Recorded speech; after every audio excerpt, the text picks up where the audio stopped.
She has it on the side, right? Yeah. Okay. So do you think like the whole green was necessary? Like the whole makeup and everything? Maybe Alphaba. Yeah, but I could have been Alphaba. I feel like you give off Glinda energy anyways. I don't give off Glinda energy. Yeah, you're blonde. I have brown hair. Hello, everyone. Welcome to Oz.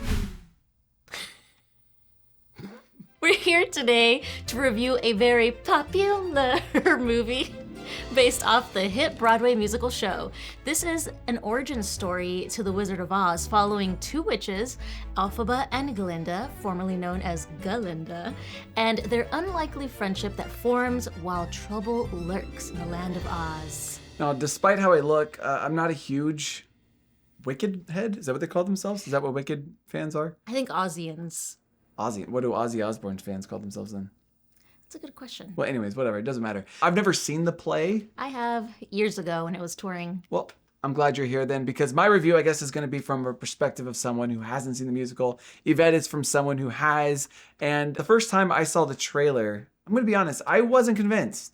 I thought it was very CGI heavy looking, and I thought it looked very bland, to be honest. However, I saw it, and I have to say, the overall experience of Wicked was much better than I was expecting, I would say.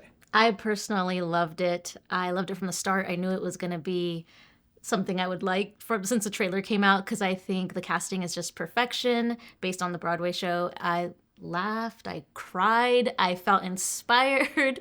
But then again, I'm probably like the main demographic for this movie. Well, I don't think I'm the main demographic for this movie, but I'm here, I'm wearing green makeup because I had a lot of fun with this movie. I don't think the movie is obviously flawless. The musical on Broadway is around 2 hours and 45 minutes in total. This movie only tells like half the story and still clocks in at 2 hours and 41 minutes. So, you know, it's under the assumption they obviously added a lot more than what was originally in the play. Sometimes it did feel like the scenes were longer than maybe they needed to be, particularly in that second half. The film isn't a slog by any means, but it does feel very, very milked sometimes. It's very true to the show, at least from my memory. All the major scenes are accurate. You're going to get everything that you remember from the show in the movie, but they are definitely stretched out. Like they're really taking their time with every single scene, which is, I think in some situations, really good. It pays off, but in others, not so much. Yeah, I agree. Something I wasn't expecting to do, watching Wicked, which took me by surprise, was crying. I did not expect that I would cry in this movie. There's a scene in the middle that specifically takes its time, and that kind of buildup led me to feeling very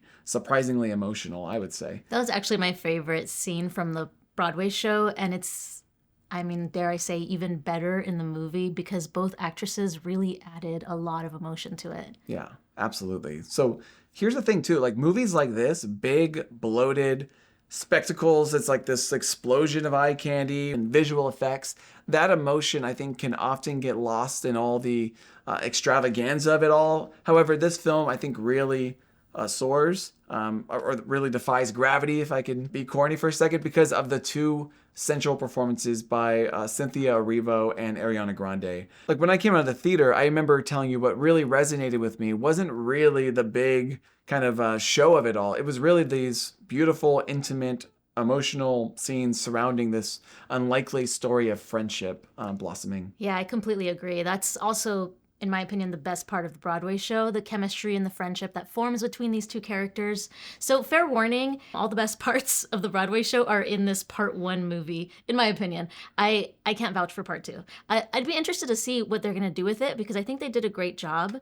But like you said, the two main actresses, they really do make this movie.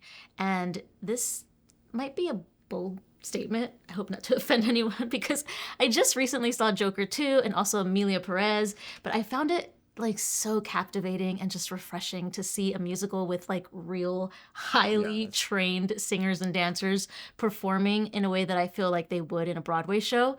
I don't know, what did you think about the singing and dancing? Okay, well, I guess coming from someone, again, who hasn't seen the original show on Broadway, I remember last year really enjoying The Color Purple, and a lot of the songs from that film kind of hit the playlist following watching it, like immediately. Now, I've heard songs before, like Popular and Defying Gravity, but with the exception of maybe one or two more songs, I don't think all the songs in this part or in maybe the play are really that incredibly memorable to me. I really enjoyed the Loathing song. That was another What one. is this feeling? What is this feeling? Yes, but maybe there's one other one I liked. But Erivo and Grande are exceptional singers. There's really not like a single person in this film who can't sing. And those who aren't really like powerhouse singers, the film kind of keeps them in a range that I think really works for that particular person. Did you have a favorite actress between the two? That's a really good question. I honestly cannot separate between those two performances. They are so different from each other, but offer such a unique quality to the film. It's a Sophie's choice. Erivo just pours every ounce of emotion she can muster. I just really admire how much commitment and feeling she poured in. And Grande, I mean, she's just really funny in the movie, and she brings so much needed humor and energy to the film. I think picking one, it's tough because I think without either of them, I think the film would fall apart, to be honest. Agreed. Ariana is hilarious, perfect casting for Glinda, and Erivo gave such a beautiful performance, very touching. They really feed into each other so well, so they're like a duo. What do you think that they'll both get nominated? Oof. Well, we'll talk Oscars at the end, but there are a lot of smaller performances that I enjoyed.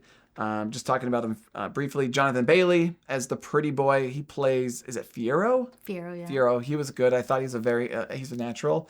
Michelle Yeoh as Madame Morrible. Is that her name? Morrible or Marable? I don't know. I always say marble. Madame Marble. She was pretty good. Someone I didn't expect to see in a musical. Jeff Goldblum, which I think, I remember in the movie you turned to me and you said, why haven't they made a Wonka movie with Goldblum? Right? And that question, I think that's going to haunt me forever now. He's so good. So I would love to see that. Like maybe like an old senior Wonka. Yeah. I would love In that. a retirement home. But yeah, I enjoyed him as the mysterious Oz. I'm happy that he also says yes, yes in it. I think every Goldblum performance should say yes, yes. I gotta say, I was very proud of Jeff Goldblum. Oh yes, thank you. Well, I am a wizard, and yes, and oh, what is that in the distance? Is that a witch? Oh wow. I was surprised because I honestly thought he would be bad. I'm sorry, Jeff. No. Oh well, as I said before, my performance always finds a way. What is that? Herbal essence? I think there's also a comparison to be made with The Color Purple last year. I think they share a lot of the same strengths and possible weaknesses. I wouldn't consider everything in Wicked to be kind of amazing. I thought the sets were grand, very imaginative. I've heard a lot of the sets are practical, but the special effects that are in the film, they really didn't completely knock me out. I mean, I appreciate that it looks more practical than Wonka, because Wonka was very CGI. Comparing heavy. films to Wonka isn't exactly like setting the bar high. I'm kidding. I'm kidding. Don't kill me, Chalamet fans. But seriously, has enough time passed that we can just kind of come back to Wonka and just say it was all right. It was fine.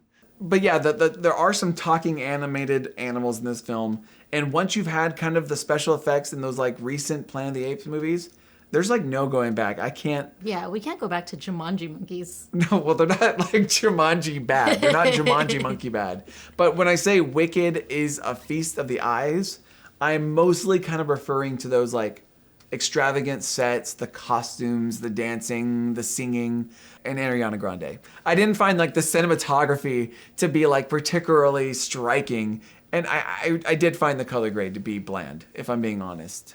Those were the two weak spots for me. For me, I would say the third act wasn't my favorite. I feel like it hurt the flow of a typically really cool part of the show. If you know, you know. I don't want to spoil anything, but I digress. Like Ryan always says, I don't throw the baby out with the bathwater. Oh, yes.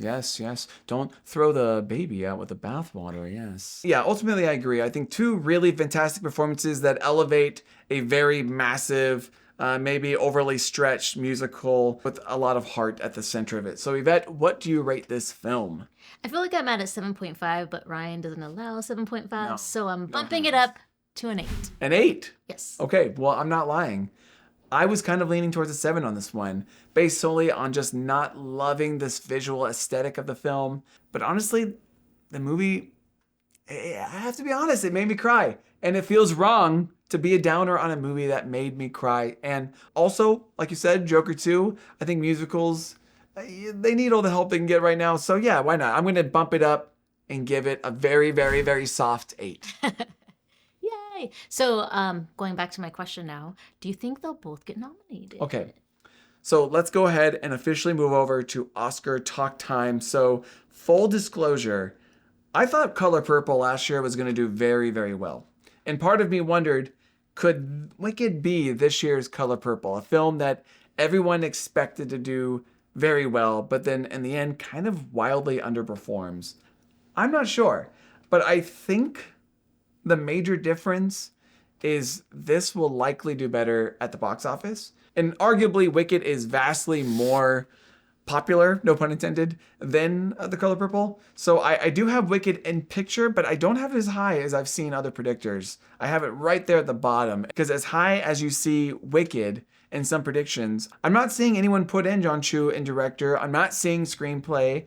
And I remember that being very similar with last year with Color Purple with Blitz Bazawule. So yeah, I do have it in picture, very at the very bottom. But interesting what you said about earlier. Will Erivo or Grande be nominated? First, what do you think? I hope so. Yeah, I think so. Well, maybe due to there just being room in the category, I do feel Grande is safer to get nominated than Erivo. So in fact, I do think there's a chance that actually Grande could even win the category. And if that's the case, how does Erivo really miss? Because she's just as strong. Because they're a duo.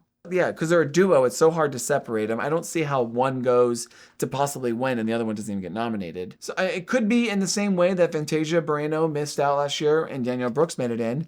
But yeah, I think Wicked will probably be really big with SAG. I think SAG voters will love it.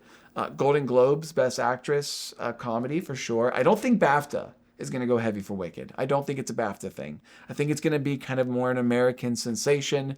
So I think Erivo feels on the cusp, but I think it's possible. I think she's fighting for that 5th slot. Other categories that feel pretty safe. Production design, I think that's for sure getting in. Costume design, those are 2 categories that Alice in Wonderland won. So I think that's very similar. Makeup looks pretty good. And I would say special effects, I guess we have to consider, though I wouldn't be surprised if it misses. So I would say the film is likely to get around like 6 nominations. I would say there's only 3 of them I think are complete locks. But yeah, that's what I'm feeling today. Any other thoughts? Oh, no. Yeah, and I know how ironic it is, by the way, to be dressing like this and be down on its Oscar chances. But, I got to keep it real. But it doesn't really matter what I think. What matters is what you think. So what are your Oscar predictions for Wicked? Do you think Ariana Grande could win? Chime in down below and be nice in there. Don't be wicked. For more movie reviews and Oscar videos, hit the subscribe button down below. Oh, you can also follow us on Twitter, Instagram, links in the bio. Letterboxd. That's right. Thanks as always for watching, and until next time, we'll see you at the Oscars. So you're gonna wash off your face paint now? It's permanent marker.